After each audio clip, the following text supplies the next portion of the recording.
Hello friends, അസ്സലാമു അലൈക്കും. എൻ്റെ പുതിയൊരു വീഡിയോയിലേക്ക് നിങ്ങൾക്ക് എല്ലാവർക്കും സ്വാഗതം. എൻ്റെ ഇന്നത്തെ വീഡിയോ ഒരു ഡേ ഇൻ മൈ ലൈഫാണ്. ഒരു 5 മണിക്കൊക്കെ ഞാൻ എണീറ്റു കേട്ടോ. എന്നിട്ട് സുബഹി നിസ്കരിച്ച് ഒരു നടത്തത്തിനൊക്കെ പോവാറുണ്ട്. ഒരു 2 കിലോമീറ്ററൊക്കെ ഉണ്ടാവും. അങ്ങനെ ഒന്ന് നടന്നു വരും. എന്നിട്ട് ഞാൻ നേരിട്ട് അടുക്കളയിൽ കയറുകയാണ് ചെയ്യുക. അപ്പോൾ ഞാൻ തലേ ദിവസം നുറുക്കി വെച്ച പയറാണ്. അത് നമ്മൾ ഒരു ഉപ്പേരി വെച്ചു. ഇത് രാഗി ദോശയാണ്. ഈ ദോശ രാഗിയും അതുപോലെ തന്നെ ഒരു ഗ്ലാസ്സിൽ രാഗിയാണ് എടുക്കുന്നതെങ്കിൽ അതേ ഗ്ലാസ്സിൽ തന്നെ അരിയും എടുത്ത് അതേ ഗ്ലാസ്സിൽ തന്നെ ഉഴുന്നും ഒരുപോലെ എടുത്ത് ഉണ്ടാക്കിയാൽ ഇതുപോലുള്ള അടിപൊളി ദോശ കുട്ടിട്ടോ ആട്ടിയാൽ ഇത് രാഗി ദോശയിലേക്ക് ഞാനൊരു ചമ്മന്തി ഉണ്ടാക്കിയതാണ്. ഉള്ളിയും തക്കാളിയും വെളുത്തുള്ളിയും ഇഞ്ചിയൊക്കെ പാടിട്ടിട്ട് നല്ലവണ്ണം ഒരു തുള്ളി എണ്ണയിൽ വഴറ്റിയിട്ട് നമ്മൾ മിക്സിയിൽ അടിച്ചെടുത്ത ചമ്മന്തിയാണ്. നല്ല ടേസ്റ്റുള്ള അടിപൊളി ചമ്മന്തിയാണ് കേട്ടോ. നമുക്ക് ദോശയുടെ കൂടെ കഴിക്കാനും ഇഡ്ഡലിയുടെ കൂടെ കഴിക്കാനൊക്കെ പറ്റിയൊരു സൂപ്പർ ചമ്മന്തിയാണ്. പിന്നെ നമുക്ക് പാൽ ചായ ഉണ്ടാക്കിയിട്ടുണ്ട്. അത് റെഡി ആയിട്ടുണ്ട്. എവിടെ പരിപാടി അവർ അവതരിപ്പിച്ചാലും ഇതന്നെ അവസ്ഥ പറഞ്ഞ പോലെ കുറച്ച് പോയിട്ടോ. അപ്പോൾ നമ്മളങ്ങനെ പാൽ ചായ ഉണ്ടാക്കിയിട്ടുണ്ട്. ഇത് നമ്മുടെ ചോറ് വെന്തിട്ടുണ്ട് കേട്ടോ. ചോറ് ഞാനിന്ന് റൈസ് കുക്കറിലാണ് വെച്ചിരിക്കണത്. അപ്പോൾ അത് റൈസ് കുക്കറിൽ നിന്ന് ഊറ്റിയിടുകയാണ് ചെയ്യുന്നത്. അടുപ്പിലും ഞാൻ ചോറ് വെക്കാറുണ്ട് കേട്ടോ. ചില ദിവസം റൈസ് കുക്കറിൽ വെക്കും, ചില ദിവസം അടുപ്പിൽ വെക്കും. എൻ്റെ മൂഡിനനുസരിച്ചിരിക്കും ഞാൻ ഓരോരോ ദിവസവും ചെയ്യുന്നത്. ഇനി മോൻ്റെ ലഞ്ച് ബോക്സും സ്നാക്സ് ബോക്സൊക്കെ ശരിയാക്കി കൊടുക്കാം. ലഞ്ച് ബോക്സിൽ ഞാൻ വെച്ചിരിക്കുന്നത് നമ്മുടെ ദോശ തന്നെയാണ് കേട്ടോ. ഒരു ലേശം പഞ്ചസാര അതിൻ്റെ മുകളിൽ ഇട്ട് കൊടുത്തിട്ടുണ്ട്, അങ്ങനെ വെച്ച് കൊടുത്തിട്ടുണ്ട്. അതുപോലെ സ്നാക്സിൽ ഒരു മാങ്ങ കട്ട് ചെയ്തിട്ട് അതിൻ്റെ പീസുകളാണ് നമ്മൾ സ്നാക്സ് ആക്കി വെച്ച് കൊടുത്തിരിക്കുന്നത്. അവരുടെ തിബിയാൻ പറഞ്ഞ സ്കൂളിലെ ലഞ്ച് ബോക്സ് തന്നെ ഉണ്ട് കേട്ടോ. അപ്പോൾ അതിൽ തന്നെയാണ് വെച്ചിരിക്കുന്നത്. എന്നിട്ട് അതൊക്കെ ഞാൻ ബാഗിൽ വെച്ച് കൊടുത്തു. മോനിക്ക് പോവാൻ വേണ്ടിയിട്ട് വാട്ടർ ബോട്ടിലും അതിൻ്റെ ഒരു സൈഡിലായി വെച്ച് കൊടുത്തിട്ടുണ്ട്. എന്നിട്ട് മോനെ ഞാൻ ഒരുക്കി കൊടുത്തു, കുളിപ്പിച്ച് ഒരുക്കി കൊടുത്തു കേട്ടോ.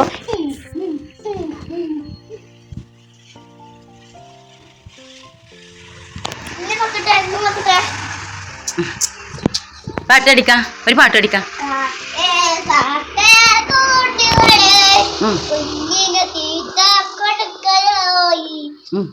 മഴ മഴ മഴ മഴ മഴ മഴ പെയ്യുന്നു. അടിപൊളി ഇടിപൊളി മയം വന്നു, അടിപൊളി ഇടിപൊളി മയം വന്നു. ഇത് ഐസമോന്റെ ചെറുപ്പത്തിലുള്ളതാണ് കേട്ടോ. ഈ വീഡിയോ 28-ന് മുടി കളഞ്ഞിട്ടുള്ള വീഡിയോയാണ്. അപ്പോൾ അവൻ്റെ വീഡിയോ നിങ്ങൾക്ക് ഒന്ന് ഇത് ഷെയർ ചെയ്യാമെന്ന് വിചാരിച്ചിട്ടാണ് ഇത് കാണിച്ചിരുന്നത്. 28-ൻ്റെ മുടി കളഞ്ഞ ദിവസത്തെയാണിത്. അങ്ങനെ മക്കളൊക്കെ സ്കൂളിൽ പോയിട്ടോ. എന്നിട്ട് നമ്മൾ നമ്മളെ ടെറസ് ഗാർഡനിലേക്ക് കയറിയിരിക്കുകയാണ് കേട്ടോ. അപ്പോൾ നിറച്ച് പയറുണ്ടായിട്ട് നിൽക്കണുണ്ട് കേട്ടോ. അപ്പോൾ അതൊക്കെ ഒന്ന് പൊട്ടിച്ചെടുക്കാമെന്ന് വിചാരിച്ചു. അല്ലെങ്കിൽ കിളികളും താത്തമ്മയും അങ്ങനെയൊക്കെ വന്ന് തൊലിച്ച് കളയും കേട്ടോ. അപ്പോൾ ഒക്കെ നാശാക്കി കളയും. അതുകൊണ്ട് നമ്മൾ പാകമായതൊക്കെ അറുത്ത് എടുത്ത് വെക്കാമെന്ന് വിചാരിച്ചിട്ട് നമ്മളൊക്കെ എടുത്ത് വെക്കട്ടോ. നല്ല നീളമുള്ള പയറാണ് കേട്ടോ നമ്മുടെ പയറ്. നമ്മുടെ പയർ ചെടിയൊക്കെ നല്ല നേരാവാനും നല്ല പൂവും കായ ഇടാനൊക്കെ വേണ്ടിയിട്ടുള്ള കുറച്ച് ടിപ്സുകൾ ട്രിക്കുകൾ ഞാൻ നിങ്ങൾക്ക് പറഞ്ഞു തരാം കേട്ടോ. നമ്മളെ പയർ ചെടിയിൽ വളപ്രയോഗം എങ്ങനെ ചെയ്തിക്കണമെന്ന് അറിയോ? ചെടി ചെറുതായിരിക്കുമ്പോൾ ചാണകപ്പൊടി, എലിപ്പണം അല്ലെങ്കിൽ കമ്പോസ്റ്റൊക്കെ ഇട്ട് കൊടുക്കുന്നത് നല്ലതാണ് കേട്ടോ. അതേമാതിരി പയർ ചെടി പൂവിടുമ്പോൾ കടലപ്പിണ്ണാക്ക് വെള്ളത്തിൽ ലയിപ്പിച്ചിട്ട് 10 ഇരട്ടി വെള്ളം ചേർത്ത് ചുവട്ടിൽ ഒഴിച്ചു കൊടുക്കുക. കീടനിയന്ത്രണത്തിന് വേണ്ടിയിട്ട് പയർപ്പേന് എന്നൊക്കെ പറയും. ഈ പയർപ്പേന് വരാതിരിക്കാൻ വെളുത്തുള്ളി കാന്താരി മിശ്രിതം നമുക്ക് തയ്യാറാക്കിയെടുക്കാം. എന്നിട്ട് അത് തെളിച്ച് കൊടുത്താൽ നമ്മുടെ കീടനിയന്ത്രണം ഒരു പരിധി വരെയൊക്കെ നിയന്ത്രിക്കാൻ പറ്റും കേട്ടോ. അതുപോലെ തന്നെ മണ്ണിൽ ഈർപ്പം നിലനിർത്താൻ ക്രമമായി നനക്കുക, എന്നാൽ വെള്ളം കെട്ടി നിൽക്കാൻ അനുവദിക്കുകയും ചെയ്യരുത്. കാന്താരി മിശ്രിതം എങ്ങനെ ഉണ്ടാക്കാന്നൊന്ന് പറഞ്ഞു തരാം കേട്ടോ.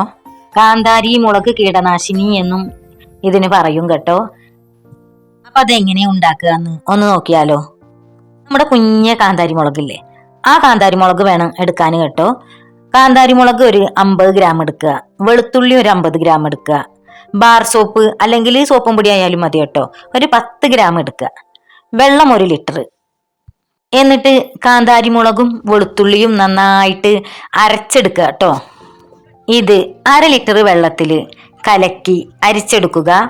വേറെ 1/2 ലിറ്റർ വെള്ളത്തിൽ ചൂടുവെള്ളത്തിൽ സോപ്പ് ലയിപ്പിച്ച് തണുക്കാൻ വെക്കുക. ഇനി സോപ്പ് ലായനിയും അരിച്ചെടുത്ത കാന്താരി വെളുത്തുള്ളി നീരും തമ്മിൽ നന്നായി യോജിപ്പിക്കുക. എന്നിട്ട് ഈ ലായനി 10 ഇരട്ടി വെള്ളം ചേർത്ത് നമുക്ക് നമ്മുടെ പയർ ചെടിയിലൊക്കെ സ്പ്രേ ചെയ്ത് കൊടുക്കാം. അതുപോലെ തന്നെ അടിയിലൊക്കെ കുറച്ചൊഴിച്ചു കൊടുക്കാം. അതുപോലെ ചെടിയിൽ നല്ലവണ്ണം സ്പ്രേ ചെയ്ത് കൊടുക്കാം. ഉമ്മാൻ്റെ റബ്ബർ എസ്റ്റേറ്റിൽ തെങ്ങുകളുണ്ട് കേട്ടോ.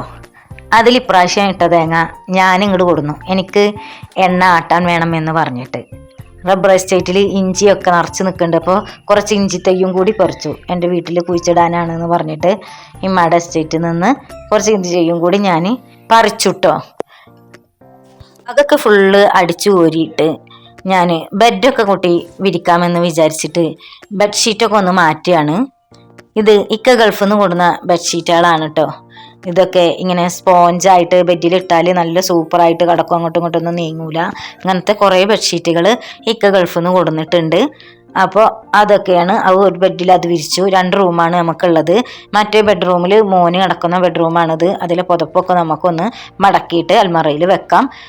തലക്കാണി ഇതൊക്കെ അങ്ങനെ ഇങ്ങനെയൊക്കെയാണ് കിടക്കണം കേട്ടോ. ഞങ്ങൾ തലയിണ എന്നൊക്കെ പറയും.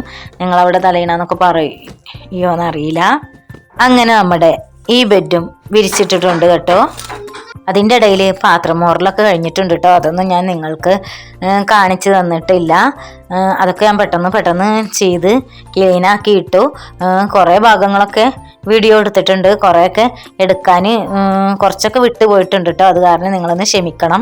എന്നിട്ട് ഇനി നമുക്ക് നമ്മുടെ കോഴികളെ വിട്ടിട്ടുണ്ട്. അപ്പോൾ അതിന് നമ്മൾ ഗോതമ്പ് കൊടുക്കുകയാണ്. കോഴികൾ നമ്മുടെ കയ്യിൽ വന്നിട്ട് തന്നെ കൊത്തിത്തുന്നു കേട്ടോ. അങ്ങനെ അവർക്കത് ശീലമായിക്കണു, നമുക്കത് ഇങ്ങനെ കൊടുത്തിട്ട് ശീലമായിക്കണു. അപ്പോൾ കോഴികൾക്കൊക്കെ ഫുഡൊക്കെ കൊടുത്തു. ഇനി നമ്മുടെ ടെറസിൻ്റെ മുകളിൽ നിന്നും കിട്ടിയ വഴുതനങ്ങയാണ് ഇത്. അപ്പോൾ ഇനി കുട്ടികൾ വരുമ്പോഴത്തേനും ഇതൊന്ന് പൊരിക്കാം എന്ന് വിചാരിച്ചിട്ട് ഇത് നന്നാക്കി എടുക്കുകയാണ്.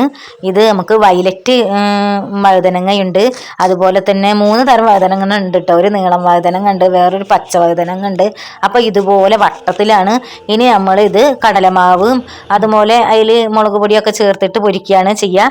ഇതിൻ്റെ കുറച്ച് പഴയ ഫോട്ടോകളാണ്. അപ്പോൾ ഇത് നിങ്ങൾക്കൊന്ന് കാണിച്ചു തരാമെന്ന് വിചാരിച്ചു. എൻ്റെ കല്യാണ സമയത്തുള്ള ഫോട്ടോകളാണ് കേട്ടോ ഇതൊക്കെ. അപ്പോൾ അതൊക്കെ ഒന്ന് നിങ്ങൾക്ക് കാണിച്ചു തരാമെന്ന് വിചാരിച്ചു. ഇത് എൻ്റെ മാമയുടെ മോന് ഗൾഫിലുണ്ട്. അവൻ ഈത്തപ്പഴം ഉണ്ടായത് കാണിച്ച് തരികയാണ്. അപ്പോൾ നിങ്ങൾക്കും ആ വീഡിയോ ഒന്ന് ഷെയർ ചെയ്യാമെന്ന് വിചാരിച്ചു. എനിക്കിത് കണ്ടപ്പോൾ അത്രയും ഇഷ്ടമായി. അത് കാരണം കൊണ്ട് നിങ്ങൾക്കും അതൊന്ന് കാണിച്ചു തരാമെന്ന് വിചാരിച്ചു. സാധനം വേറെ രസമുണ്ട്. ഇതിൻ്റെ ഉള്ളിൽ വേറെ ഒന്നുണ്ട്. നമ്മൾ പതുക്കെ ഊരുമ്പോൾ അതിൻ്റെ ഉള്ളിൽ നിന്ന് ആ കുരന്തിയും അടപെടും. അപ്പോൾ എൻ്റെ വീഡിയോ നിങ്ങൾക്ക് ഇഷ്ടപ്പെടുകയാണെങ്കിൽ ഒന്ന് ഷെയർ ചെയ്യണേ, ലൈക്ക് ചെയ്യണേ, സബ്സ്ക്രൈബ് ചെയ്യണേ.